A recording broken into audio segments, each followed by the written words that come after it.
All praises are due to Allah, the Creator, the Cherisher, and the Sustainer of this universe, and may His peace and blessings be upon His noble Prophet Muhammad and descendants and followers. Dear respected brothers and sisters, may Allah bless your Ramadan, Ramadan Kareem, or Ramadan Mubarak. I pray to Allah to accept all your good deeds, be these good deeds prayers or fasting. And I actually chose prayer to speak about it in this talk because we don't really pray, but we rather stand up, bow down, prostrate on the floor, and then sit. But this is not prayer. If we can consider our prayer to be a body or a human being, then we can consider that our movements in these prayers and the movements of our lips are the body of this human being, while the khushu' or the reverence or the consciousness of Allah is actually the soul of this human being. A body without a soul is a dead corpse. Therefore, a salah or a prayer without khushu', without reverence, without consciousness of Allah is a dead salah. It's a dead prayer. This is not the prayer that we want. How do we get ready for a meeting with someone important, like a CEO of a big corporate, or maybe a minister in a government or a prime minister? We will, of course, get ready. We will go and take a shower, or at least wash our face, hands and feet, and maybe put some water on our hair to be able to brush it and to look good. And we will wear the best of our clothes, and we will go to the place of the meeting. And during this meeting, I don't think that any one of us will daydream or have his mind go unconscious by thinking about anyone else or anything else. We will concentrate a lot on what this important person is saying and on everything that we say to this person. Why then, when we meet Allah, we don't really get ready like that? Why don't we wear the best of our clothes? Why don't we get ready like that? Why, when we are in a meeting with Allah, our minds are engaged with anyone else, everything else? As soon as the Imam says Allahu Akbar, we start to plan.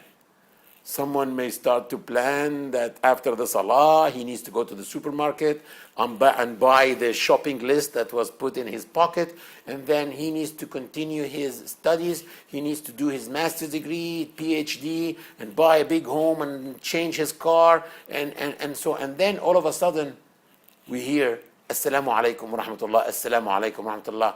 Oh my God, the Salah is finished. How many rak'ahs did the Imam pray? Well, probably 4, because we were praying Isha. This is the issue.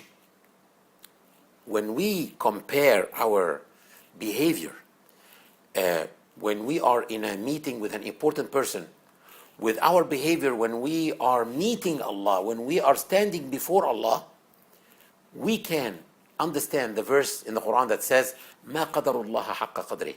They did not render to Allah the respect that He deserves. Is this the respect that Allah deserves? No. So the issue is, when we are before Allah, we are standing between the hands, or we are standing in the hands of the King of the Kings, the most important in this world. And our relationship with Him is, of course, the most important relationship in this world. So we need to be conscious of Allah when we pray. We need to render to Allah the respect that He deserves. But the issue is, how can we get rid of the distractions that distract us in our prayer? The scholar said that we need to do 2 things. Number 1, to bring the consciousness of Allah to our hearts, and also to contemplate on the greatness of Allah.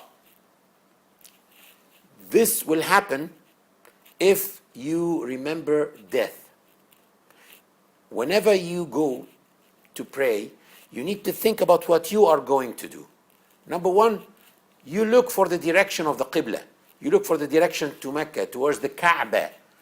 I want you to contemplate and think, why are we directing our faces towards the Kaaba? Is the Kaaba an idol that Muslims worship? Of course not. Actually, the Kaaba is not an idol, and the Kaaba does not do any good or any harm to anyone. So the Kaaba is not an idol that Muslims worship. So why then do Muslims turn their faces towards the Kaaba? The Kaaba here acts as a center that unites Muslims around it in worship in circles.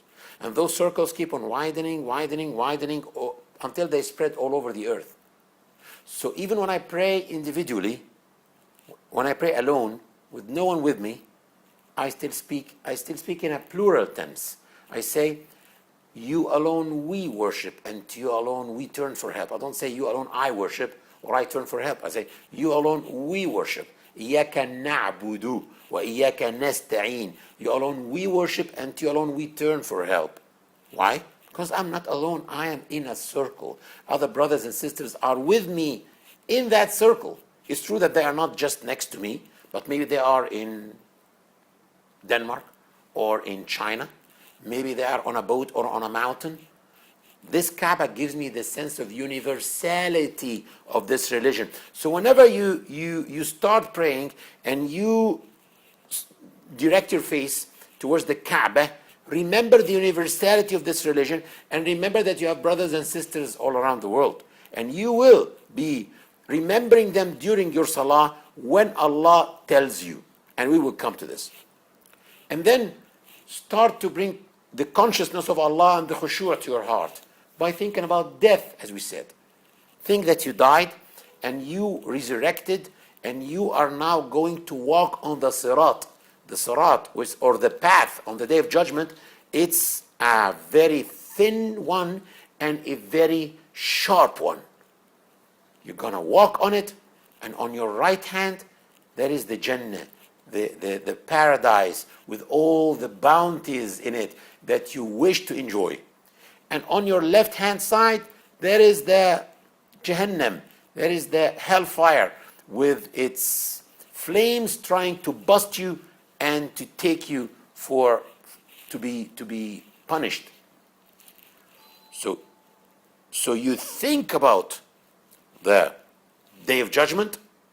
This will bring consciousness to your heart.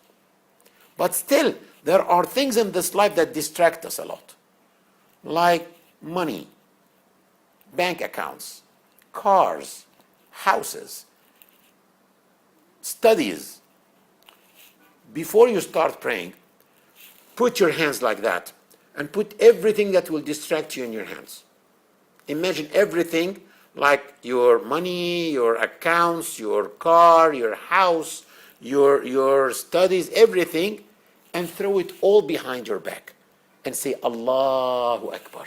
This is takbirat al-ihram. The first takbirah that we say in salah, you have to raise your hands by your ears. So you have to throw everything behind your back and you start. Because everything besides Allah has no value, zero value. Like what Allah told us in Surah Al-Kahf, that وَإِنَّا لَجَاعِلُونَ مَا عَلَيْهَا صَعِيدًا جُرُزًا. That one day, on the Day of Judgment, everything on earth will be nothing but a dry, coarse sand, rubbles, nothing, even money, even diamonds, even gold. This is nothing when you compare it to Allah and to your relationship with Allah. Like that, you started.